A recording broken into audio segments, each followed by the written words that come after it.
ನಮಸ್ಕಾರ ಎಲ್ಲರಿಗೂ. ಇವತ್ತು ನಾವು ಬಂದಿರೋದು ನಾಡಪ್ರಭು ಕೆಂಪೇಗೌಡರ ರಾಜಧಾನಿಯಾಗಿದ್ದ ಮಾಗಡಿಗೆ. Your attention please. Here we meet once again.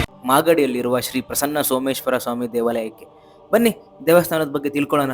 ಇಲ್ಲಿನ ವಿಶೇಷ ಏನಂದ್ರೆ, ಕೆಂಪೇಗೌಡರು ನ್ಯಾಯ ಹೇಳುತ್ತಿದ್ದ ಸ್ಥಳವೂ ಇಲ್ಲೇ ಇದೆ. ಕೆಂಪೇಗೌಡರು ರಾಜ್ಯಭಾರ ಮಾಡುತ್ತಿದ್ದ ಸ್ಥಳ ತಿಳ್ಕೊಳ್ಳೋಣ ಬನ್ನಿ ಒಂದೊಂದಾಗೆ. ಇನ್ನು ಮೊದಲನಾಗಿ ದೇವಾಲಯದ ವಿಚಾರ. ನಾಡಪ್ರಭು ಕೆಂಪೇಗೌಡರಿಂದ ಸ್ಥಾಪಿಸಲ್ಪಟ್ಟ ಈ ದೇವಾಲಯವು 1512 ಶ್ರೀ ವಿಜಯನಾಮ ಸಂವತ್ಸರದ ಮಾಘ ಮಾಸ ಶುದ್ಧ ರಥಸಪ್ತಮಿ ಎಂದು ಶ್ರೀ ಕೆಂಪೇಗೌಡರಿಂದ ಅನಾವರಣಗೊಂಡಿದ್ದು ಸುಮಾರು 509 ವರ್ಷಗಳು ಆಗಿರುತ್ತವೆ ಎಂದು ತಿಳಿದು ಬರುತ್ತದೆ. ಕೆಂಪೇಗೌಡರ ತಾಯಿಗೆ ಕಾಶಿಯಾತ್ರೆ ಮಾಡಬೇಕೆಂಬ ಬಯಕೆ ಇರುತ್ತದೆ. ಆದರೆ ವಯಸ್ಸಾದ ಕಾರಣ ಅವರಿಗೆ ಕಾಶಿಯಾತ್ರೆ ಮಾಡಲು ಸಾಧ್ಯವಾಗುವುದಿಲ್ಲ.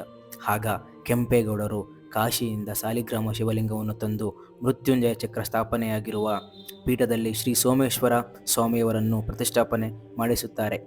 ಶ್ರೀ ಸೋಮೇಶ್ವರ ಸ್ವಾಮಿಗೆ ರುದ್ರಾಭಿಷೇಕ ಮಾಡಿಸಿ ತೀರ್ಥವನ್ನು ತೆಗೆದುಕೊಂಡರೆ ಅಕಾಲ ಮೃತ್ಯು, ಅಪಮೃತ್ಯು, ಕಾಳಸರ್ಪದೋಷ, ಅಗ್ನಿಕಂಟಕ, ಜಲಕಂಟಕ ದೋಷಗಳು ನಿವಾರಣೆ ಆಗುತ್ತದೆ ಮತ್ತು ರೋಗಗ್ರಸ್ತರು, ಗ್ರಹಪೀಡೆಯಿಂದ ಬಾಧಿತರಾದವರು ಅನೇಕ ತೊಂದರೆಗಳಿಂದ ಮುಕ್ತಿಗೊಳ್ಳುತ್ತಾರೆ ಹಾಗೂ ಕಾಶಿಯಾತ್ರ ಫಲ ದೊರಕುತ್ತದೆ.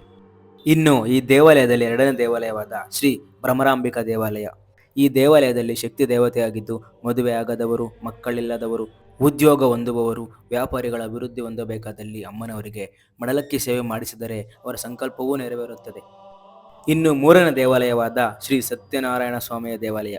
ಇಲ್ಲಿ ಬಹಳ ವಿಶೇಷವಾಗಿದ್ದು, ಈ ದೇವಾಲಯ ಸ್ಥಾಪನೆ ಕಾಲದಲ್ಲೇ ಶ್ರೀ ಸತ್ಯನಾರಾಯಣ ಸ್ವಾಮಿಯವರನ್ನು ಕೆಂಪೇಗೌಡರು ಸ್ಥಾಪಿಸುತ್ತಾರೆ. ಇಲ್ಲಿ ಪ್ರತಿ ಹುಣ್ಣಿಮೆ ವಾರದ ರಜಾದಿನಗಳಲ್ಲಿ ಶ್ರೀ ಸತ್ಯನಾರಾಯಣ ಸ್ವಾಮಿ ಪೂಜೆ ನಡೆಯುತ್ತದೆ.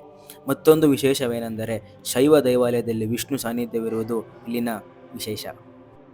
ಬನ್ನಿ ಈಗ ಕೆಂಪೇಗೌಡರು ನ್ಯಾಯ ನೀಡುತ್ತಿದ್ದ ಸ್ಥಳವನ್ನು ನೋಡೋಣ. ಈ ಸ್ಥಳದಲ್ಲಿ ಕೆಂಪೇಗೌಡರು ಹಿಂದೆ ನ್ಯಾಯ ತೀರ್ಮಾನ ನೀಡುತ್ತಿದ್ದ ಸ್ಥಳವಾಗಿತ್ತೆಂದು ತಿಳಿದು ಬರುತ್ತದೆ. ತುಂಬಾ ಅದ್ಭುತವಾಗಿದೆ. ಆಗಿನ ಶಿಲ್ಪಕಲೆ ತುಂಬಾ ಅದ್ಭುತವಾಗಿದೆ. ಎಲ್ಲರೂ ಒಮ್ಮೆ ಇಲ್ಲಿಗೆ ಭೇಟಿ ಕೊಡಲೇಬೇಕು. ಮಾಗಡಿಯ ಶ್ರೀ ಪ್ರಸನ್ನ ಸೋಮೇಶ್ವರ ಸ್ವಾಮಿ ದೇವಾಲಯ. ಬಿಲ್ವಪತ್ರ ಮರಗಳು. ಈ ದೇವಾಲಯದಲ್ಲಿರುವ ಬಿಲ್ವಪತ್ರ ಮರಗಳು ಕೆಂಪೇಗೌಡರೇ ಹಾಕಿದ್ದರೆಂದು ತಿಳಿದು ಬರುತ್ತದೆ ಹಾಗೂ ಇವುಗಳಿಗೆ 505 ವರ್ಷಗಳ ಇತಿಹಾಸ ಇರುತ್ತದೆ. ಮತ್ತೊಂದು ವಿಶೇಷ ಸ್ಥಳವೆಂದರೆ ಕೆಂಪೇಗೌಡರ ಅಜಾರ. ಈ ಸ್ಥಳ ಕೆಂಪೇಗೌಡರು ದರ್ಬಾರ ಮಾಡುತ್ತಿದ್ದ ಸ್ಥಳವಾಗಿದ್ದು, ಇಲ್ಲಿ ಭರತನಾಟ್ಯ, ಸಂಗೀತ ಸೇವೆಗಳು ಹಾಗೂ ಸಾಂಸ್ಕೃತಿಕ ಕಾರ್ಯಕ್ರಮಗಳು ಹಿಂದಿನಿಂದಲೂ ನಡೆದು ಬರುತ್ತಿದ್ದವು ಎಂದು ತಿಳಿದು ಬರುತ್ತದೆ. ಮತ್ತೊಂದು ಕಲ್ಯಾಣೋತ್ಸವ ಮಂಟಪ. ಈ ಸ್ಥಳ ಭ್ರಮರಾಂಬಿಕಾ ಶ್ರೀ ಸೋಮೇಶ್ವರ ಸ್ವಾಮಿ ಅವರಿಗೆ ಕಲ್ಯಾಣೋತ್ಸವ ನಡೆಯುತ್ತಿದ್ದ ಸ್ಥಳವಾಗಿದ್ದು, ಈಗಲೂ ಸಹ ಮಂಟಪದ ಒಳಗಿನ ಮೇಲ್ಭಾಗದಲ್ಲಿ ಆಗಿನ ಕೆತ್ತನೆ ಹಾಗೂ ಆಗಿನ ಕಾಲದಲ್ಲಿ ಬಳಸಿದ ಬಣ್ಣಗಳು ಕಾಣಸಿಗುತ್ತವೆ. ಹಾಗೂ ಈ ದೇವಾಲಯದಲ್ಲಿ ಮುಖಮಂಟಪ, ಆಸ್ಥಾನ ಮಂಟಪಗಳು, ಯೋಗಶಾಲೆಗಳು ಇರುತ್ತವೆ ಮತ್ತು ಈ ದೇವಾಲಯದಲ್ಲಿ ಪುರಾತನ ಕಾಲದ ಸರ್ಪವೂ ಇದ್ದು ಅನೇಕ ಭಕ್ತರಿಗೆ ದರ್ಶನ ನೀಡಿದೆ.